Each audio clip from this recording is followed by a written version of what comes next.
Toda marca nasce de uma ideia, mas antes da ideia, existe uma pessoa, existe uma história. Eu sou Silvia Arantes e o Dar Voz a Quem Merece é um espaço para contar histórias que inspiram e trajetórias que transformam. Afinal, toda marca tem uma história para contar. E qual a sua está contando? E a minha entrevistada de hoje é a Stephanie Tavares, diretora criativa da Zero Laboratório de Marcas.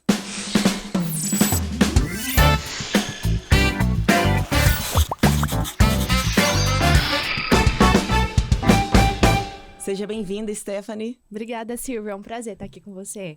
Prazer é meu em recebê-la. Quando a gente fala de criatividade, quem é Stephanie criativa? Bom, quando a gente fala de criatividade, a gente tem que pensar que o ato de criar não é só colocar coisas novas para jogo, trazer coisas novas para o mundo. Tem um processo por trás disso, né? E eu acredito que a Stephanie criativa existe porque a outra Stephanie vive a vida, aproveita a vida. E quando eu digo aproveitar a vida, é parar pra sentir e ver ideias em coisas simples, sabe? De tomar um café com calma, ver as folhas da árvore se mexer em algum momento. Sentir mesmo a vida acontecendo, aí você cria repertório e esse repertório vai te ajudar a criar e ser criativo depois, né? Então eu acredito muito nisso. E eu procuro inspiração onde que eu tô. Stephanie, quando você fala de criatividade, a gente tem que destacar um lado seu, que foi a questão da alfabetização. É como se acompanhasse, como se a criatividade e a alfabetização caminhassem juntos na sua vida. Você me disse que a sua mãe te alfabetizou com 3 anos. Conta essa história, como é que foi isso? Foi isso mesmo. Então, eu acho que meu sonho quando era criança era ir pra escola. Desde pequenininha, 2, 3 anos, eu dizia pra minha mãe que eu já queria ir pra escola. E aí, em casa, ela começou a me alfabetizar. Ela tirava um tempo, me ensinou ali o alfabeto, as vogais. Depois ela começou a ensinar a escrever meu nome e juntar as palavrinhas, e eu aprendi a ler. Com 3 anos e meio, 4 anos, já estava lendo. E nesse momento, minha mãe me deu meu primeiro livro, eu lembro o nome dele, e chamava Flor de Maio, que contava a história de uma borboletinha que perdeu um pedaço da asa, e daí ela ia procurar uma coisa pra colocar e ela continuar voando, pra ela não desistir do sonho dela de voar. E aí ela faz uma jornada com vários animais, e daí um dos animais indica pra ela a flor de maio. E ela pega um pedacinho dessa florzinha e cura ali a asa dela e continua voando. Foi o primeiro livro que eu ganhei, eu tinha 4 anos de idade, foi a mamãe que me deu. E desde então tô aí, né? Criando e aproveitando o que a gente tem pra mostrar ao mundo. E depois de todo esse processo, quando você vai para a escola, você se destaca em relação aos outros alunos ali. Você tem episódios assim que te marcaram muito durante a sua infância na escola ali, nessa parte de alfabetização. Como você se destacava em meio a esses alunos? Na verdade, eu fazia bagunça. Isso faz parte. Não foi um destaque muito bom no início. Quando eu cheguei na escola, foi 5 anos naquela época, a gente ia pra escola com 5 anos de idade. E aí, eu comecei a dar trabalho, né, Silvia? Porque eu já era alfabetizada e aí veio o tédio. E eu pensava, ai, que chato, esses meninos estão aprendendo A, E, I, O, U. E eu já li o meu primeiro livro. E aí, eu lembro que eu comecei a atrapalhar mesmo a sala ali, porque eu terminava minha tarefinha primeiro e eu queria o quê? Conversar, tagarela que sou. Né? A gente da área criativa, essa área da comunicação, a gente tem essa característica, né? E aí, a minha professora observou isso. Eu fui diagnosticada nessa época. Eu passei pelo psicopedagogo, acho que é assim que fala. É psicopedagogo. Psicopedagogo. E aí ele falou assim, até ela tem altas habilidades, então ela precisa de um tratamento diferente. E eu tive uma professora muito querida que ela observou isso e daí ela começou a pensar, não, vamos ter uma estratégia diferente pra ter. E ela me apresentou a arte. Eu digo que foi ela que me apresentou a arte.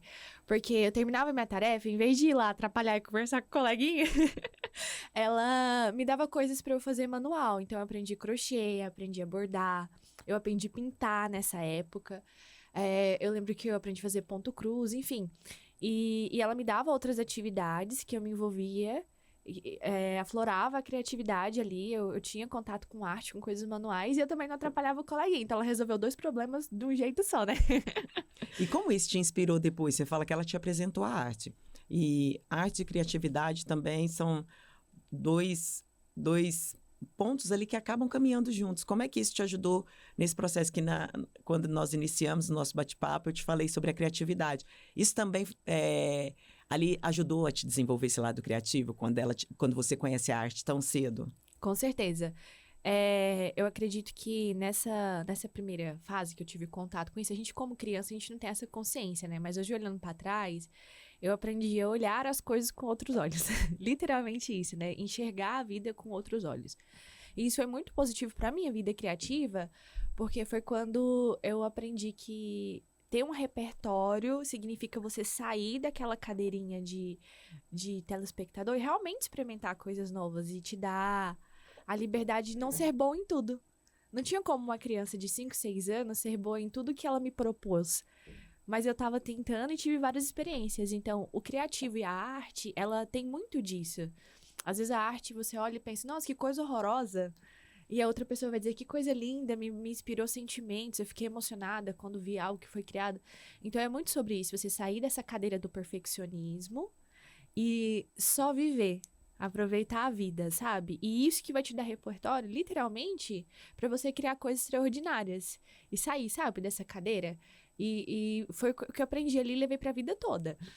E como que foi para você depois desse processo da sua alfabetização, a gente falando assim da sua infância, quando você chega na adolescente, a questão do primeiro trabalho ali, como que foi tudo isso, como ele contribuiu para você? Porque tem um momento da sua vida que você é intérprete de Libras e também linguista. Explica um pouco para as pessoas assim, porque intérprete de Libras as pessoas é mais comum de falar, mas linguista, o que seria assim, como é que isso surgiu na sua vida? Bom, na verdade, quando eu entrei ali no ensino médio, fui pra escola, a gente tem outro incentivo, né? A gente é incentivado a estudar, passar num concurso e tudo mais. E eu acredito que nessa fase, a minha fase mais criativa e artística, ela deu uma, sabe? Ela ficou quietinha ali.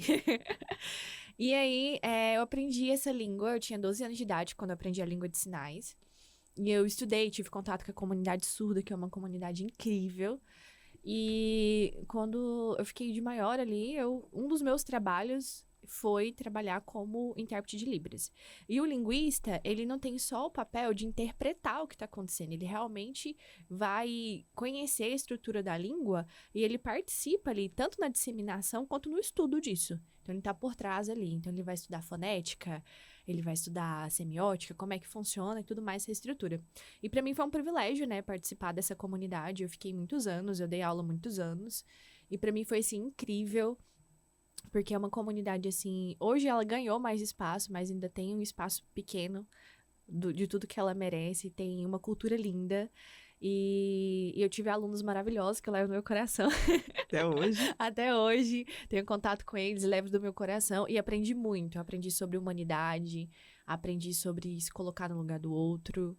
Aprendi sobre como que é ver... Mais uma vez, né? Como que é ver a vida com os olhos de alguém que tem uma experiência diferente, que não escuta, talvez não consegue falar. Então, foi perfeito, assim. Eu acho que eu tenho muita gratidão por essa fase minha, sabe? E quando você fala muito disso, você traz um olhar da escuta. Que hoje a gente sabe que o quanto ela é importante e o quanto ela é essencial, mas o quanto ela não é praticada no dia a dia. Quando você trabalha com essas pessoas que muitas vezes não têm o direito de fala. Porque às vezes a gente vê a comunicação, ela é uma via, né, de mão dupla. Eu falo, mas eu também escuto. Então, muitas vezes a gente tem mais que escutar do que falar. E foi esse olhar que você acabou tendo que ter com essas pessoas, que ele para ter essa oportunidade. Exatamente. E assim, especialmente eles que não têm o poder de fala, que lhe é negado, eles têm uma sede muito grande disso, sabe? De serem escutados. Eu conheço surdos que tocam instrumento musical. Entendeu? E eles querem ter, eles precisam ter, eu acho que é direito deles terem uma vida normal como a nossa e tudo mais. Mas às vezes é negado pela falta de comunicação, que é uma barreira enorme de você não conseguir entender o que o outro tá falando, a necessidade do outro. Em coisas básicas, gente. Imagina você poder ir na padaria e não conseguir pedir pão. São coisas básicas mesmo, né? E aí foi uma coisa que eu aprendi, que o maior poder que você tem é esse poder de escutar e conseguir entender e ajudar na necessidade do outro, porque não é só escutar aqui e sair por aqui, mas de fato ter o poder de fazer algo ali, sabe? E foi o que essa comunidade me ensinou muito. Levo isso pro coração, assim, que o maior presente que você pode dar pra alguém é de fato escutar. Escutar de verdade, sabe? Sentir com a pessoa. Esse é o maior presente que você pode dar pra alguém. Ser ignorado é uma dor muito grande. É algo assim que eu vou dizer cruel, né? Quando você ignora alguém. E muito. E quando você fala da questão que a gente está falando da escuta, fala da voz, que também é o nome do programa, Dar Voz a Quem Merece, você tem esse lado muito da questão da voz, que foi através dessa experiência que você trilhou esse caminho para hoje a profissional, que é a questão quando a gente fala diretora criativa. Uhum.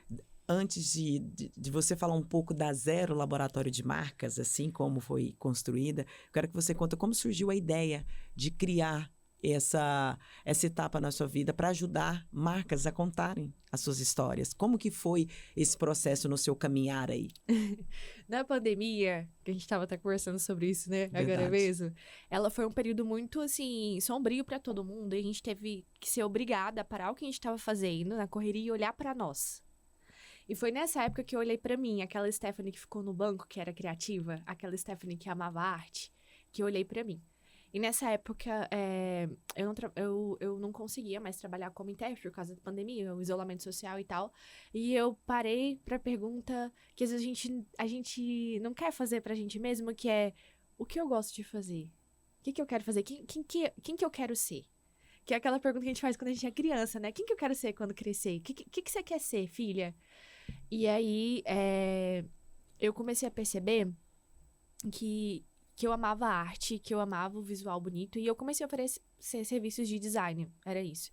Só que durante esse processo, quando eu conversava com meus clientes, eu entendia que eu não estava fazendo uma logo, que eu não estava criando um banner, que eu não estava criando um post para eu colocar nas redes sociais, que eu estava fazendo algo que é uma ferramenta para ele alcançar o sonho dele.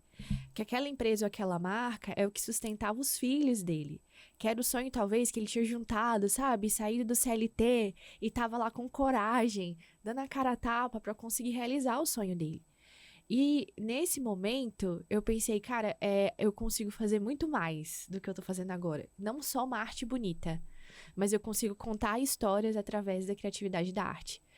E foi assim que começou, né? Eu comecei a oferecer serviços e eu escutava as histórias, entendia o que a pessoa queria, onde ela queria chegar. Eu acho que é a pergunta que eu mais gosto de fazer: onde você quer chegar? E daí a gente começava a traçar juntos, com as ferramentas que a gente tinha, que era o design, que era o branding, que era a estruturação de marca mesmo, um caminho para ele alcançar aquele sonho. E foi assim que começou. E como foi para você? Aí começou, mas depois disso vem a questão do empreendedorismo na sua vida, que é um momento ali que é um divisor de águas. A gente vê a pandemia, você vem com tudo isso e surge a ideia, a Stephanie empreendedora. Como o empreendedorismo entrou aí na sua vida? Menina, com os dois pés na porta assim, pá! Porque eu saí, né, eu era servidora pública. Era acostumada a esse modelo de trabalho. Estável, estabilizada. E daí agora, você sabe como que é a vida do empreendedor quando começa. Sim, claro, todos nós. E daí eu falei, não, agora vai. Então, eu comecei a divulgar meus serviços e comecei a ficar, entre aspas, famosa entre os meus clientes. E daí um indicava pro outro indicava pro outro. E a gente criou o Estúdio Apollo. Não era Zero, pasmem, não era Zero Laboratório de Marca. Era o Estúdio Apollo. E a gente usava a analogia das viagens da NASA pra Lua, era essa analogia mesmo, tipo, gente, nem o céu é o limite, eu falava isso, nem o céu é o limite pra gente. E a gente começou, e o Estúdio Apollo, ele foi crescendo, tomando força, e foi ótimo, foi maravilhoso, porque a gente construiu muitas marcas, né? Por ele, já passaram mais de 500 marcas pelo Estúdio Apollo. E a gente atendia pessoas de todo o nicho, porque eu sei que as pessoas ficam pensando, não, eu sou especialista em tal nicho, mas a gente é especialista em pessoas. E uma marca é uma extensão de quem a pessoa é. Eu sempre falo isso para meus clientes. A sua marca é uma extensão de quem você é. Quando a gente foge muito disso, a pessoa gasta muita energia tentando ser uma coisa que ela não é, tentando sustentar princípios que ela não tem, e fica muito pesado empreender. Então, quando a gente é especialista em pessoas, a gente é especialista em escutar e entender como que a gente pode fazer, por exemplo, a Silvia, mostrar para o mundo qual que é a visão de negócio dela. E aí, eu perdi o nome, infelizmente, né? Foi um baque para mim. Depois de 5 anos de Estúdio Apollo, a gente perdeu o nome. Foi indeferido, né? Quando a gente pediu o registro. E aí, a gente começou do zero. E aí, por isso veio a ideia da Zero Laboratório de Marcas. Inclusive, quem for lá ver a logo que a gente tem é um conjunto vazio na matemática, é o zerinho cortado. Porque a gente falou, não, a gente tem muito repertório, mas a gente não tem medo de começar do zero. A gente vai colocar pra jogo e vai pra lá. E foi assim, né? E como eu queria que você falasse um pouco disso, porque é a realidade de muitos empreendedores, muitos empresários, muitas pessoas que começam seus negócios. As pessoas escolhem a marca, o nome. A gente tem essa questão da patente, tem uma Sim. questão. E às vezes as pessoas não se preocupam com esse detalhe. E você é uma vítima dessa situação e você é uma prova viva disso, dessa situação. Como foi para você? Durante quase 5 anos você estava trabalhando ali com uma marca, criou a Apollo, como você disse, e de repente quando você vai registrar e não é possível, porque já existe. Como é que foi tudo aquilo ali naquele momento? Porque nós estamos falando de 5 anos de trabalho, Sim. clientes, tudo. Como é que foi aquele baque para vocês, assim, para você e para sua equipe? Sim. Quando a gente quando eu comecei a empreender e escolhi o nome Apollo, a primeira coisa que a gente fez foi procurar um profissional para registrar esse nome no INPI. É muito importante isso. Todo cliente que passa por mim sabe que a primeira coisa que eu falo, gente, eu não crio identidade visual se esse nome não for registrável. Sim. Porque é um investimento que você faz, infelizmente, e perde. Então, imagine você investir em papelaria, uniforme dos seus clientes, fachada de loja, que é super caro, ambientação na loja, e de repente você fala, muda de nome, meu filho, que senão você vai ter um processo. Então, o primeiro passo de toda marca no estúdio é a gente ver se esse nome é registrável. Meus clientes sabem que a gente não segue pro próximo passo se esse nome não for registrável. Na época era, e a gente contratou um profissional para fazer isso. A gente investiu uma grana. E aí, eu não tinha um conhecimento adequado, eu tava começando a empreender e tudo mais. E a gente ficou 3 anos com esse processo no INPI, só que ele registrou a gente na categoria errada. E foi uma empresa, assim, que depois ela até saiu no jornal, que ela deu golpe um monte de gente, era uma empresa grande e tal. E aí ele registrou só pra pegar o nosso dinheiro. Tipo assim, ele colocou a gente em qualquer categoria só pra pegar o dinheiro da marca. E a gente colocou... Olha o tanto que isso é sério, gente. Porque quando a gente tá falando de marcas, não é só ser bonita, é o sonho de alguém. Verdade. Era o meu sonho. Eu queria muito o Estúdio Apollo, né? Por isso que a gente investiu, tirou do É a bolso sua e tal. história, que nós minha falamos história. no início, né? Antes da marca existe uma pessoa, existe uma história, existe todo um contexto ali. Exatamente. E aí, o que aconteceu? Quando chegou que a gente foi indeferido, que a gente não tinha ganhado, eu fui... Peraí, por quê? Porque quando eu pesquisei, tinha esse nome disponível. O que aconteceu no meio do caminho? São 3 anos eu lutando por esse nome. E aí, o que aconteceu? Aí a gente descobriu que essa empresa meio que ela fez descaso, ela não deu suporte pra gente depois disso e tal. E a gente ia ter que recorrer, e aí é mais um processo e tudo mais. Então, assim, pra todo empreendedor que tá assistindo a gente, tá escutando a gente, por favor, escolham bons profissionais, né? Se você contratar um design de marcas, vou fazer meu brand, fazer minha identidade visual, e ele não te fez essa pergunta, ele não fez essa pesquisa, faça você mesmo. Porque é muito sério, é uma coisa muito séria. E eu acredito muito que a nossa prosperidade, o nosso negócio, ele tá ligado a gente fazer as coisas dentro da lei, tudo certinho, fazer dentro dos parâmetros, né? Isso é uma coisa muito importante. Então, procurem saber se seu nome é registrado, se já tem outra marca que registrou isso, ou se deu, assim, entrada num processo, né? Isso é importantíssimo para começar. Não é só o CNPJ, tem mais coisa além disso. Mas, ao mesmo tempo, em contrapartida disso, vem também a questão do recomeço. Naquele momento, você e sua equipe teria tudo para desanimar, desistir, tinham perdido um nome, tudo. Não, eu achei a criatividade super... Falando sobre Zero, laboratório de marcas. Uhum. Como foi esse reinício de vocês? E hoje, vocês, os clientes que vocês atendem, vocês têm um diferencial com esses clientes. Vocês têm todo o cuidado para falar da história da marca, da história dessa empresa.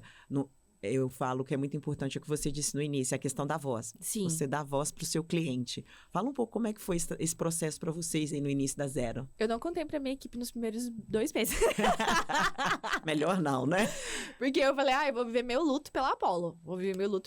Eu não contei pra eles. Aí, eu tenho um profissional maravilhoso, o Henrique, agora que ele é nosso parceiro. Inclusive, é parceiro, a gente tem até, assim... uma condição especial para quem quiser registrar a marca com ele. Ele pesquisa bonitinho para nossos clientes, depois a gente envia para ele, ele faz todo o registro super responsável, um rapaz, assim, excepcional. E aí, quando a gente tentou, eu falei, Henrique, não tem como mesmo? Ele, não tem como. Aí eu falei, então eu vou procurar outro nome. E aí eu não contei pra minha equipe, eu fiquei caladinha.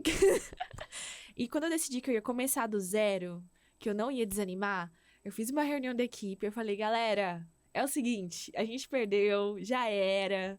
E aí eles ficaram, não acredito, Teté, e agora, não sei o quê. Eu falei, calma, eu já fiquei desesperada agora, eu tô calma. E a gente vai começar, a gente vai fazer um lançamento.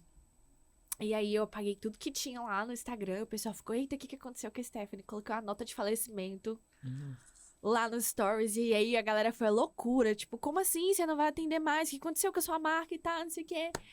E aí eu contei, né, que a gente tinha encerrado o ciclo com a Apollo, que eu era extremamente grata por tudo, pela oportunidade que eu tive de usar o nome quando tava no processo e tudo mais, e que a partir de agora a gente era o zero. E aí o meu público teve uma recepção incrível, a minha equipe vestiu a camisa e hoje eles são todos zerinhos. Todos zeretes lá. E deu tudo certo, assim. Eu acho que o jeito que a gente encarou o recomeçar foi muito importante. Porque a gente poderia ter ficado, ai, que chato, reclamar e falar mal dessa empresa na internet, mas a gente não escolheu isso. A gente escolheu pegar a energia que a gente tinha e colocar pra fazer um começo bonito. E foi ótimo, a gente não tem o que reclamar. E quando você fala, Stephanie, me chama muita atenção, gente, porque a Stephanie, apesar dela ser toda assim, comunicativa, tudo, ela tem uma criação ali que foi mais no interior, na parte de chácara, não é tão assim urbana, criada na cidade grande. Como é que foi tudo isso, assim, desenvolver isso? Porque a gente vê totalmente oposto, né? Que as pessoas que são muitas vezes criadas ali na fazenda, em chácaras, preferem mais aquela vida pacata. E você já vê mais pra cidade com esse lado todo criativo. Como é que foi isso aí pra você? Eu tenho uma criação super simples, né? Quem olha pra minha cara não imagina. Mas eu tive uma criação super simples, né? Eu fui criada no meio rural mesmo, eu tive contato com rural, com agro. Acho que é por isso que eu gosto tanto de atender o meio agro, eu gosto de estar ali no meio. E eu acredito que a minha criação, a minha mãe principalmente, eu acho que eu sou muito grata pelo jeito que ela enxergou como eu era. A minha mãe nunca tentou me adequar ao meio. Ela me ensinou que a gente pode ser o que a gente quiser no meio que eu tiver. Que é lindo isso, né? Que eu posso ser criativa aqui, eu posso ser criativa lá na roça, no deserto, em qualquer lugar que eu tiver. E ela sempre me deu liberdade. É engraçado que essa semana ela tá me visitando, a minha mãe, e a gente tava conversando com uma adolescente que tava falando, será até que eu vou para a área criativa e tal, não sei o quê. Minha mãe falou assim pra ela, gente, a Steph me deu muito trabalho. Um dia eu entrei no quarto dela, ela tinha arrancado todas as tomadas pra pintar as tomadas. Porque dizendo ela que o quarto dela ia ficar muito bonito com os interruptores coloridos. E ela nunca me reprimiu, ela nunca... Eu sei que a casa dela ficou cheirando tinta muitas vezes porque eu dei uma de pintora. Eu sei que eu comecei muitas coisas. Gente, eu tenho vários hobbies, né? Fiz cerâmica e pintura de pano de prata e não sei o quê. E do nada eu aparecia com violão e dizia, você é música. E a minha mãe nunca me reprimiu. Ela dizia, vai, se não der certo, você tenta outra coisa. Mãe, quero pintar o cabelo de vermelho. Vai, se você não gostar, você pinta de preto de novo, entendeu? Então, acho que esse apoio da minha mãe, apesar de eu ter sido criada no meio rural, foi incrível pra eu poder ter coragem de seguir, sabe? Mesmo não sendo convencional.